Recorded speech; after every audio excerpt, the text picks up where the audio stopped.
នៅក្នុងការបំបែកកម្រិតចូលដល់កម្រិតទី7របស់ Volin វាហាក់ដូចជាមិនមានបញ្ហាសម្រាប់ Volin ឡើយគឺ Volin អាចបំបែកចូលដល់កម្រិតទី7ដោយមិនមានបញ្ហាអ្វីនោះទេបន្ទាប់ពីបានបំបែកចូលដល់កម្រិតទី7ហើយគឺ Volin បើយើងគឺត្រូវបែររកការវាបង្ហាញអំពីដៃឆ្អឹងមួយផងដែរប៉ុន្តែវាមិនមែនជាបញ្ហានោះទេគឺ Volin បើយើងគឺអាចរត់គេចអំពីដៃឆ្អឹងមួយនឹងបានហើយ Volin បើយើងនេះក៏បានប្រើប្រាស់ជាមួយនឹងផ្លែឈើឋានសួគ៌ក៏ច្រើនខ្លាំងមែនទែនរហូតទៅដល់ Volin បើយើងគឺភ្លេចអត្តសញ្ញាណរបស់ខ្លួនឯងគឺធ្លាក់ចូលទៅក្នុងស្ថានភាពនៃការបំភាន់មួយវាហាក់ដូចជា Volin បើយើងគឺមិនបានចងចាំនោះទេសូម្បីតែឈ្មោះរបស់ខ្លួនឯងក៏ភ្លេចផងដែរនៅក្នុងការធ្វើដំណើររបស់ Volin ក៏បានជួបជាមួយនឹងមេទ័ពបិសាចផងដែរហើយមេទ័ពបិសាចនេះក៏បានដឹងផងដែរថា Volin បើយើងគឺជាអ្នកហ្វឹកហាត់កម្រិតទី7ប៉ុន្តែវាមិនមែនជាបញ្ហាឡើយដោយសារតែ Volin នៅពេលបច្ចុប្បន្ននេះវាហាក់ដូចជាត្រូវរបួសធ្ងន់ធ្ងរអញ្ចឹងហើយមេទ័ពបិសាចនឹងក៏បានគិតបន្ថែមទៀតថាបើសិនជាគេអាចសម្លាប់អ្នកដែលស្ថិតនៅក្នុងកម្រិតទី7ម្នាក់នេះបានប្រកបណាស់ប្រកបជាទទួលបានជាមួយទ្រព្យសម្បត្តិច្រើនខ្លាំងមែនទែនហើយមេទ័ពបិសាចជាមួយនឹងកូនចៅរបស់គេជាង10000នាក់ក៏មានបំណងអាក្រក់ទៅលើ Volin បើយើងផងដែរគឺចង់សម្លាប់ទៅលើ Volin នៅពេលនោះគឺ Volin បើយើងគឺទទួលបានជាមួយនឹងចំហាយពីឃាតច្រើនខ្លាំងមែនទែនសម្ដៅមកកាន់គេហើយ Volin បើយើងក៏បានដឹងផងដែរថាមេទ័ពទាំងអស់នេះប្រកបណាស់ប្រកបជាចង់សម្លាប់គេមិនខានឡើយដោយដែលគ្នាយើងបានដឹងចឹងថាអត្តចរិតរបស់ Volin បែបណាបើសិនជាមានគេចង់សម្លាប់ទៅកាន់ខ្លួននេះ Volin បើយើងក៏មិនទប់ផងដែរមិនចាំយល់ទេក៏បានបង្កើតទៅជាម្រាមដៃបិសាចមួយបោះការវិភាគទៅកាន់កងទ័ពចំនួន10000នាក់ជាងនឹងភ្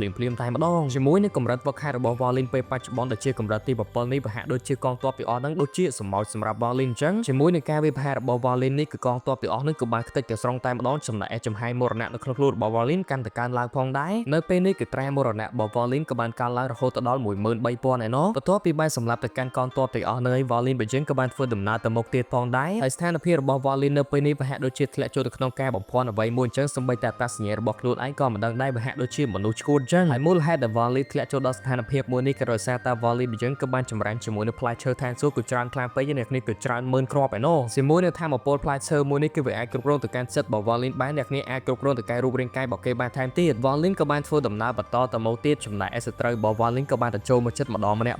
់ប៉ុន្តែដូចដែលអ្នកនរគ្នាបានដឹងចឹងថាកម្រិតធម៌ពលរបស់ Volin ប៉ុណ្នេះគឺអ្នកទាំងអស់គ្នាមកប៉ុន្មានគឺស្លាប់ប៉ុណ្្នឹងឯងនៅពេលនោះក៏ Volin បើយើងក៏បានធ្វើដំណើរទៅដល់ទីក្រុងបិសាចអាគី Volin ក៏បានជួបជាមួយនឹងមេទ័ពបិសាចជាច្រើនខ្លាំងមែនទែនក៏ដូចជាអ្នកយាមក្រុងនៅនឹងផងដែរជាមួយនឹងស្ថានភាពរបស់ Volin ពេលបច្ចុប្បន្ននេះគឺ Volin មិនខ្វល់ពីអ្វីនោះទេឲ្យតែមានចំហាយពិឃាតចង់ដាក់មកលើគេនឹងគឺ Volin បើយើងគឺសម្លាប់ចោលទាំងអស់ហើយ Volin បើយើងគឺបានជួបជាមួយនឹងឆ្មាំយាមមួយផងដែរតែអប៉ែមួយនេះគឺស្គមខ្លាំងមែនទែនដែលស្ថិតនៅក្នុងកម្រិតទី6ដំណាក់កាលចុងក្រោយកំពូល Volin បើយើងក៏បានប៉ះដៃជាមួយអប៉ែនឹងផងដែរប៉ុន្តែអប៉ែនឹងគឺមិនអាចធ្វើឲ្យទៅកាន់ Volin បើយើងបានឡើយនៅក្នុងការបញ្យល់របស់ Volin នៅពេលនោះក៏មានមនុស្សម្នាក់បានលេចវត្តមានឡើងមកផងដែរគឺជាអាប៉ាវនឹងឯងអាប៉ាវនេះក៏បានស្រែកឡើងផងដែរ Volin ជាមួយនឹងធម៌ពលរបស់អាប៉ាវពេលនេះប្រហាក់ដូចជាឡើងដល់ចំណុចកំពូលមួយអ្នកគ្នាគឺស្មើនឹងអ្នកដែលស្ថិតនៅក្នុងកម្រិតទី6ដំណាក់កាលដំបូងហើយអាប៉ាវនេះវាពិតជាខឹងស្អប់ទៅកាន់ Volin បើយើងខ្លាំងមែនទែនតាំងពីដើមឡើយអាប៉ាវក៏បាននិយាយផងដែរនៅក្នុងថ្ងៃនេះគឺគេនឹងសម្លាប់ទៅកាន់ Volin បើយើងមិនខាននោះទេកាលពីពេលមុនគឺ Volin មានសិទ្ធិធ្វើជាម្ចាស់របស់គេប៉ុន្តែនៅក្នុងថ្ងៃនេះគឺ Volin មិនមានសិទ្ធិទៀតនោះទេដោយសារតែធម៌ពលរបស់គេគឺកើនឡើងដល់ចំណុចកំពូលហើយតាំងពីដំបូងឡើយគឺយើងមិនសូវស្អប់ឯងប្រមាណនោះទេ Volin ប៉ុន្តែរយៈពេល10ឆ្នាំមកនេះគឺយើងពិតជាស្អប់ឯងខ្លាំងមែនទែនអាប៉ាវក៏បាននិយាយទៅកាន់ Volin បើយើងផងដែរថាវិជាចម្រាញ់ពលឹងទាំងអស់នេះពិតជាអស្ចារ្យខ្លាំងមែនទែននៅពេលនេះគឺគេអាចគ្រប់គ្រងពលឹងទាំងអស់នោះរហូតដល់100លានឯណោះអាប៉ាវក៏បានបញ្ចេញជាមួយទងពលឹងរាប់មិនអស់នោះទេជាមួយនឹងពលឹងរបស់គេនឹងគឺចំនួន100លានចេញមកក្រៅចំណែក Volin បើយើងក៏ភ្ជាប់អើផងដែរគឺទស្សនវិជ្ជាមួយនេះគឺ Volin បើយើងគឺខានឃើញរាប់ឆ្នាំមកហើយអាប៉ាវក៏បាននិយាយបន្ថែមទៀតថាគឺគេពិតជាចង់ដឹងខ្លាំងមែនទែនអំពីអារម្មណ៍របស់ Volin នៅពេលដែល Volin បើយើងគឺបានស្លាប់នៅក្រោមដៃរបស់សិស្សរបស់គេផ្ទាល់អ្វីដែលសំខាន់គឺ Volin បើយើងនឹងស្លាប់នៅក្រោមវិជាចម្រាញ់ពលឹងជាមួយនឹងពលឹងបឋមទាំងអស់ហ្នឹង Volin ក៏បាននិយាយទៅកាន់គេផងដែរថាមិនទៅសើមិនបាននោះទេជាមួយទេពកោសល្យរបស់ឯងវាពិតជាអស្ចារ្យខ្លាំងមែនទែនគឺយើងពិតជាទទួលស្គាល់ជាមួយទេពកោសល្យរបស់ឯងនេះគឺខ្លាំងជាងមេកំបៅនឹងគឺរហូតដល់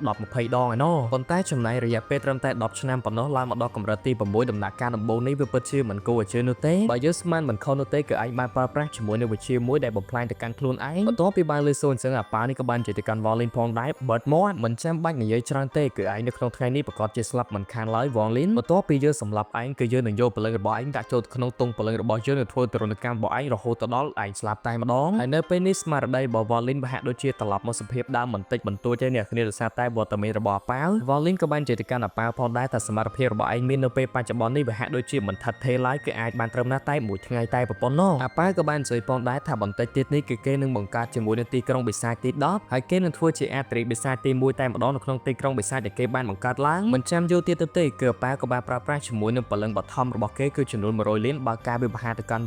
Volin គឺមិនបានខ្វល់នោះទេក៏បាននិយាយទៅកាន់អាប៉ាវផងដែរថាមិនអីនោះទេគឺយើងនឹងបង្ហាញអំពីវិជាទង់ពលឹងដ៏ពិតប្រាកដនៅចំពោះមុខឯងតែម្ដង Volin ក៏បានបញ្ចេញជាមួយទង់ពលឹង1000លានបញ្ចេញមកផងដែរនៅពេលនោះគឺពលឹង100លាន របស់ប៉ាវនោះហាក់ដូចជាភ័យខ្លាចទៅកាន់ Volin បើយើងខ្លាំងមែនទែនហើយពួកវាទាំងអស់គ្នាក៏បានដឹងផងដែរថា Volin បើយើងគឺជាម្ចាស់របស់វាយ៉ាងពិតប្រាកដហើយអាប៉ាវក៏បានបាត់បង់ការគ្រប់គ្រងទៅកាន់ព្រលឹងទាំងអស់ហ្នឹងចំណែកព្រលឹងទាំងអស់ហ្នឹងក៏បានធ្វើដំណើរចូលទៅកាន់ទង់ព្រលឹង1000លានរបស់ Volin ផងដែរហើយ Volin បើយើងក៏បានបញ្ចេញជាមួយព្រលឹងទាំងអស់ហ្នឹងត្រឡប់មកវិញបើការវាបហាទៅកាន់អាប៉ាវដែលធ្វើឲ្យរូបរាងកាយរបស់អាប៉ាវគឺបានខ្ទេចទាំងស្រុងតែម្ដងសូម្បីតែព្រលឹងក៏មិនសេះសល់ផងដែរនិយាយទៅអាប៉ាវនេះគឺវាមានអំណួតលើខ្លួនឯងពេកចឹងមានធម៌ពលប៉ុណ្ណឹងឯងត្រឹមតែកម្រិតទី6ដំណាក់កាលដំបូងនោះទេហើយគោលបំណងរបស់ប៉ាវគឺចង់ប្រើប្រាស់ជាមួយនឹងទង់ព្រលឹងរបស់វាដើម្បីតែសម្រាប់ទៅកាន់ Volin ណាអ្នកនរគ្នាគឺវាចង់ដឹងអំពីអារម្មណ៍របស់ Volin នៅពេលដែលបានស្លាប់ទៅដោយវិជាដែលខ្លួនឯងបានបរៀនទៅកាន់សិស្សនិយាយទៅគឺអាប៉ាវនេះគឺវាស្អប់ទៅកាន់ Volin បើយើងខ្លាំងមែនទែនគឺវាមិនសូវគោរព Volin ប្រហែលនោះទេតាំងពីដើមឡើយហើយវាធ្វើអីមួយឲ្យតែបានផលប្រយោជន៍របស់វានឹងចំណេញតែប្រព័ន្ធនោះបើសិនជាអារឿងដែលវាធ្វើហ្នឹងគឺមិនបានផលប្រយោជន៍នោះទេគឺវាមិនចង់ធ្វើនោះទេសូម្បីតែបញ្ជារបស់ Volin ក៏ដោយប៉ុន្តែគឺវាមិនមានជំរឿននោះទេតាំងពីដើមឡើយទោះបីជា Volin បញ្ជាទៅកាន់វាក៏ដោយទោះបីជាចិត្តរបស់វាគឺមិនចង់ធ្វើក៏វាត្រូវតែធ្វើដែរដោយសារតែ Volin ហ្នឹងគឺជាម្ចាស់របស់វាចឹងហើយបន្ថាមានធម៌ពលមុំអីកុំបញ្ចេញឌឺដងខ្លាំងពេកបើជួបជាមួយ Volin គឺមួយស្នៀតនោះទេគឺខ្ទេចរូបរាងកាយតែម្ដងហើយមូលហេតុដែល Volin បើចឹងគឺអាចគ្រប់គ្រងជាមួយនឹងព្រលឹងដែលហួប៉ាបានបញ្ចេញមកទាំងអស់ហ្នឹងក៏ដោយសារតែ Volin បើចឹងគឺបានបន្ថែមជាមួយវិជាមួយចំនួនទៀតមុនពេលដែល Volin បើយើងបកគោលឲ្យអ្នកដែលស្ថិតនៅក្នុងសម្ព័ន្ធចម្រាញ់ព្រលឹងហ្នឹងគឺវឹកហាត់យើងអាចនិយាយមួយម៉ាត់ថាអ្នកដែលបានវឹកហាត់ទៅលើវិជាចម្រាញ់ព្រលឹងដែល Volin បើយើងបានបកគោលឲ្យហ្នឹងគឺអាព្រលឹងទាំងអស់ហ្នឹងសុទ្ធតែជាព្រលឹងរបស់ Volin ទាំងស្រុងតែម្ដងបើសិនជាអ្នកគ្នាចង់ឧបត្ថម្ភខ្ញុំក៏អាចឧបត្ថម្ភខ្ញុំបានផងដែរតាមរយៈ QR ដែលខ្ញុំដាក់នៅក្នុងវីដេអូហ្នឹងផ្ទាល់